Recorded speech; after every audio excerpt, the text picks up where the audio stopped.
Thank you, Christine. I really haven't done as much as Christine says I've done, but thank you anyway. I'm pleased to welcome all of you here to the Guggenheim Museum to participate in this focused symposium on video preservation. On the anniversary of tech archaeology, which Christine has just mentioned, a meeting at SF MoMA in 2000 that helped launch the topic of media preservation here in the US. That meeting resulted in a landmark historical publication of the JAIC in 2002, which many of you have probably read. After more than a decade of important and groundbreaking work by many institutions and individuals, some of those here in this room, we're far more advanced in our understanding and appreciation of the complexity of these works and the challenges of preservation. Various models for documentation and interpretation of media works has been developed, and collaborative projects are ongoing.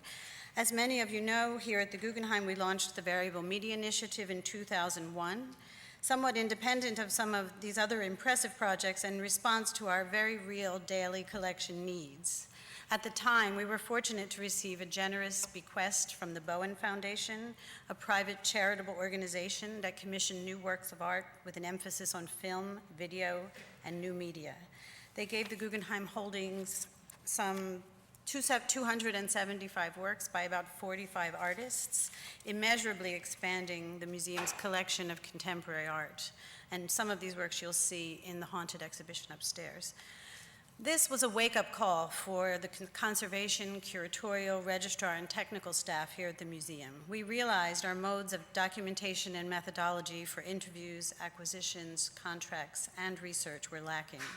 Curatorial practice had changed, and artworks could be interactive, code-based, spaceless, reliant on obsolete technology, and constantly shifting due to technological upgrades, even prior to entry into our collection. Our museum's collecting practice had already prepared us, in some sense, for the complexity of installations and works that were certificate-based or even refabricatable, and thus the variable media paradigm was born. Not a how-to for preserving specific media, but it was created out of necessity. It became an internal think tank across disciplines that allowed us to question our practice, update our modes of thinking, and challenge our traditional norms. At the same time, we began to go back to our traditional conservation practice and ask questions and try to fit these new media works into an historic continuum. I don't plan to take you through 700 years of preservation, but one of the reasons that I'm opening with this work, it's a very important part of my own training, and is to point out that aesthetics, ethics, and preservation methodologies are always subjective, and they continue to challenge each and every generation of curator, conservator, caretakers of art. After the flood of 1966 in Florence, the losses that this Cimabue crucifix endured and how to restore them were debated at great length, and the prevailing philosophy at the time decided to leave that degradation visible and try to make it less disturbing to the eye. This methodology is still viewed as shocking to some and much more honest to others. Today, we still debate similar issues, but with a much more compressed schedule when we talk about media works. We can still recognize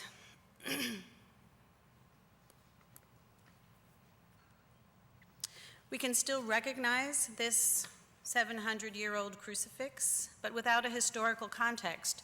Could we possibly see this as a contemporary work, an appropriation, or a statement of loss, haunted memories?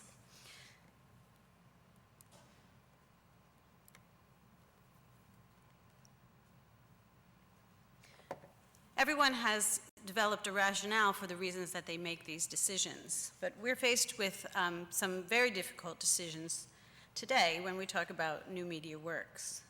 For example, if this were viewed 50 years from now and the hardware no longer functioned, would we decide to show it as a carcass, a copy of the code without the manifestation of the code? Or would we find a suitable methodology to present the work? Or in the case of Nam June Paik, how long will we keep the TV signal functioning? Will some future colleague believe it is more honest to leave it dysfunctional? What is passed down to future generations is dependent on politics, economics, aesthetics, and the intellectual milieu of each era. We, as conservators, curators, technicians, administrators, have to make difficult choices and decisions. I now wear both a conservator and an administrator hat, so I'm acutely aware of both of the viewpoints. What we choose to collect, preserve, how we interpret and exhibit that work will be our legacy. I feel we must view this environment historically and holistically, respecting our mandate to make work accessible to the public while respecting the integrity of the work. And most importantly, preservation and access cannot be mutually exclusive. They are intimately linked. Our abilities to work together across disciplines ensures that we carry out this mission in a smooth and open-minded way. I'm sure many of you have seen these images in the past. In 2001, the Variable Media Group here at the Guggenheim developed this interactive questionnaire, which many of you have seen and which has itself become obsolete. New forms have replaced it, although the core ideas continue to thrive in our institution. As you may know, it was based on a series of behaviors which you see across the top of these screenshots: contained, installed, performed, reproduced, duplicated, encoded, networked.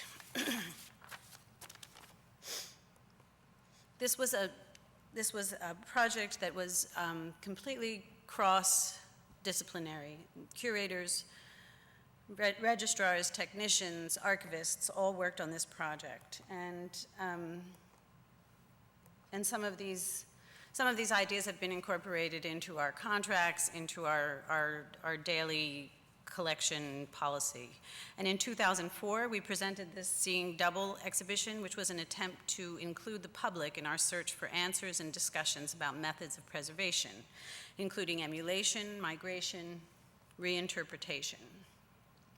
This was an example of an emulation project that we did for that exhibition. Today, we've incorporated these lessons that we learned across the years and the practical knowledge into acquisition contracts. We continue to utilize the principles that the Variable Media Initiative was based on, and we continue to hone these ideas, adapt them as necessary, and apply them to a host of works in the collection. Recently, we've just launched an in-depth research project to look at our conceptual and fabricatable works in the Panza collection with the generous support of the Mellon Foundation. Although we will not be using the Variable Media Interactive Questionnaire, we will certainly use the basic concepts that inform that project. Here at the Guggenheim, we've expanded our conservation staff, and our knowledge base is steadily increasing. We are fortunate to have Joanna Phillips, our Associate Conservator of Contemporary Art, who is now dedicated to our media collection. And she has prepared an extraordinary presentation for this TechFocus symposium with essential information necessary to understand and preserve a video collection. I'm well aware that all institutions have different cultures, curatorial practice, and internal structures. Each participant in this two-day symposium will present their own experience and the methods used in their respective environments. I think we all have information to share, things to learn from one another, and avenues of collaboration that we must explore. Although this is a symposium focused on video preservation, the level of research and knowledge that you will hear about today and tomorrow is absolutely necessary for a host of many artworks and many technologies, more and more every day. We need collaboration, we need deep technical knowledge and transfer of that information, and a recognition that this is just one moment in our history. The questions we ask will remain the same in many ways, as you see in the Cimabue debate, yet the answers will vary with technology, historical context, regional and cultural differences, pure aesthetics, or philosophical differences. Technology is racing, and we must find a way to stay abreast and encourage colleagues and students to research and study these innovations to preserve this moment in time. Our mutual goals are clear: make the art accessible and present it with integrity and intelligence. We can do that as a group by expanding expertise, engaging artists, developing a consultant base from many disciplines, and continuing to encourage training and research on obsolete technology and materials. I believe that conservators should follow a traditional method of hands-on learning, that in the area of technology, conservators should start to create films, create videos, create code, make art so that they understand process. the topic of training in technology and the knowledge transfer is one that I think we'll be addressing over the course of these 2 days. I propose for discussion that the term new media has outstayed its welcome as a viable term. These last 2 slides I'm going to show you, one which is a hologram by Bruce Nauman, and the other Jenny Holzer's computer-generated LED panels, are hardly considered new media in 2010, but both were new technology at the time of fabrication.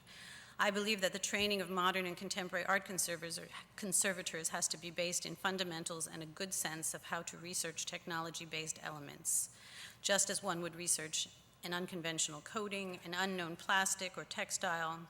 We have over 100 years of technological advances that occur rapidly and are utilized by artists. Conservators of modern and contemporary art must be willing to venture into unknown territory and dig deep, and that is what we will be doing over the next 2 days. So I would like to extend my congratulations to the Electronic Media Group, to the AIC, and the National Endowment for the Arts for making this symposium possible. I'm very excited to see the fruits of everyone's labor, so I apologize if I've taken too much time. Please enjoy your 2 days here at the Guggenheim. I just want to do a little bit of housekeeping. Apparently we have several things that you need to know. We've provided you all with free admission to the museum today. In order to enter the museum, you must present your ID card to the Visitors Services Desk at the entrance to the museum. In order to exit the museum, you should go up the ramp the way that you came and return in the same way. Tomorrow, unfortunately, the museum is closed and there will be no access to the galleries, so we hope you will all take advantage of seeing the exhibition today. Tomorrow you'll have the School of Seeing, which will offer you examples from the haunted exhibition, so having seen the exhibition will make the experience much more valuable. The workshop sessions will focus on a variety of display modes of video art in the exhibition context and demonstrate an impact of equipment selection on the integrity of the artwork, and I think that's going to be a very exciting moment for us. Thank you so much to our technical staff and to everyone who has helped organize this symposium. Everyone's cell phones and anything beeping is off. And I would like to introduce our first speaker. Our speakers this morning are all renowned experts in their field with many years of experience and insight, and we're really happy to have them here on this holiday week. Our first speaker will be John G. Hanhart, who is a senior curator of media arts, the Nam June Pike Media Arts Center at the Smithsonian American Art Museum in Washington, D.C. Since beginning his career in the Department of Film at the Museum of Modern Art in New York, he's curated film and media arts at the Walker Center, Minneapolis, Whitney Museum of American Art, New York, and the Guggenheim, New York. And John was here when we launched the Variable Media Project. He was an advocate, supporter, and just a wonderful colleague to have at the museum, and we're sorry to have seen him go. With that, I welcome John Hanhart. Thank you.